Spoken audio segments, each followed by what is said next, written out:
Welcome to I focus. నేను ఆశ.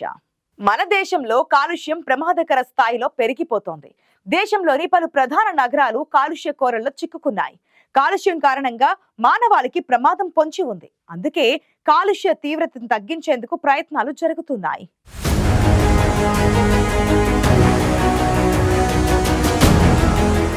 దేశంలోని పలు చోట్ల కాలుష్య తీవ్రత తగ్గినట్లు తాజాగా ఒక నివేదిక వెల్లడించింది. అంతేకాదు, దీని ద్వారా మనుషుల ఆయుర్దాయం ఏడాది పాటు పెరిగిందని తాజా నివేదిక వెల్లడించడం కాస్త ఉపశమనం కలిగిస్తోంది.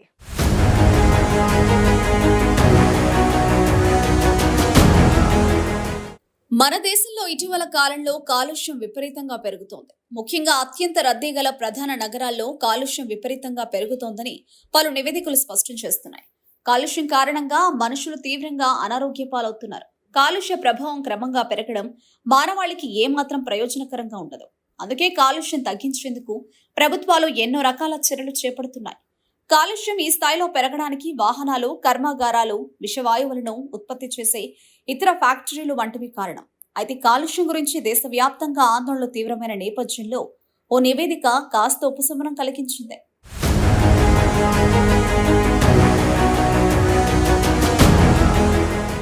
దేశంలో ఇటీవల కాలంలో పలు చోట్ల కాలుష్య తీవ్రత తగ్గినట్లు ఓ నివేదిక వెల్లడించింది.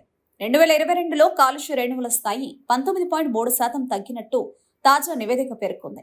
తద్వారా దేశ పౌరుల సగటు ఆయుర్దాయం ఏడాది పెరిగినట్లు అంచనా వేసింది.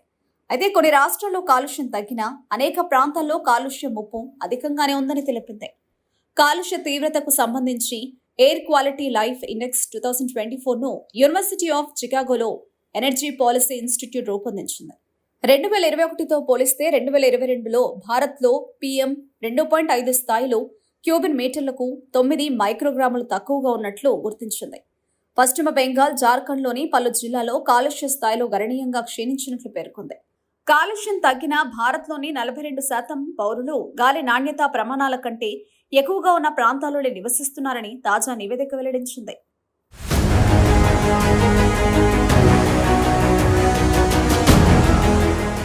దేశంలో అనేక చోట్ల కాలుష్య స్థాయిలు ప్రమాదకర స్థాయిలో ఉన్నప్పటికీ వాటిని తగ్గించేందుకు భారత్ వినూత్న విధానాలను అనుసరిస్తోంది. ఈ విషయాన్ని ఎనర్జీ పాలసీ ఇన్స్టిట్యూట్ పరిశోధకులు వెల్లడించారు. 2019లో గుజరాత్లో చేపట్టిన చర్యలతో సూరత్లో 20 నుంచి 30% కాలుష్యాన్ని తగ్గించినట్లు పరిశోధకులు వెల్లడించారు. ఇదే విధానాలను ఇతర రాష్ట్రాలు, నగరాల్లో అమలు చేసేందుకు ప్రయత్నాలు జరుగుతున్నాయని, తద్వారా గాలి నాణ్యతను పెంచడం సాధ్యమేనని వారు అభిప్రాయపడ్డారు. ఈ సందర్భంగా నివాస ప్రాంతాల్లో కాలుష్య ఉద్గారాలను తగ్గించేందుకు ప్రధాన్ మంత్రి ఉజ్వల యోజన పథకాన్ని తాజా నివేదిక ప్రశంసించింది.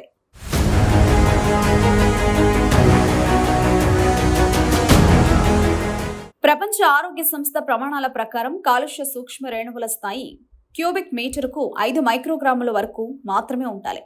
ఒకవేళ దీన్ని చేరుకోవడంలో భారత్ విఫలమైతే మాత్రం 3.6 ఏళ్ల ఆయుష్ను కోల్పోయే ప్రమాదం ఉందని తాజా నివేదిక వెల్లడించింది. WHO ప్రమాణాలను చేరుకుంటే మాత్రం దేశ రాజధాని ఢిల్లీ వాసుల సగటు ఆయుర్దాయం 7.8 ఏళ్లు పెరుగుతుందని తెలిపింది. భారత్తో పాటు దక్షిణాసియా ప్రాంతాల్లో కాలుష్య స్థాయిలు తగ్గడానికి అక్కడ అనుకూల వాతావరణంతో పాటు ఉష్ణ విలోమాల సంఖ్య తగ్గడమే కారణమని తాజా నివేదిక పేర్కొంది. దేశంలోని పలు చోట్ల కాలుష్యం తగ్గిందని తాజా నివేదిక స్పష్టం చేయడం కాస్త ఉపశమనం కలిగించే విషయమే. అయితే కాలుష్యాన్ని పూర్తి స్థాయిలో తగ్గించాల్సిన అవసరం ఉందనే అభిప్రాయాలు వ్యక్తమవుతున్నాయి.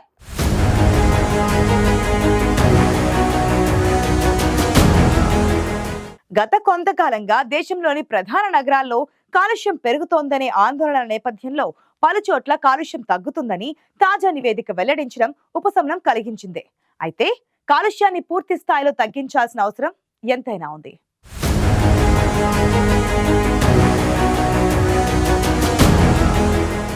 ఇది వాటి ఐ ఫోకస్. సమకాలీన వార్తలపై సమగ్ర విశ్లేషణతో మరొక బులెటిన్లో కలుద్దాం.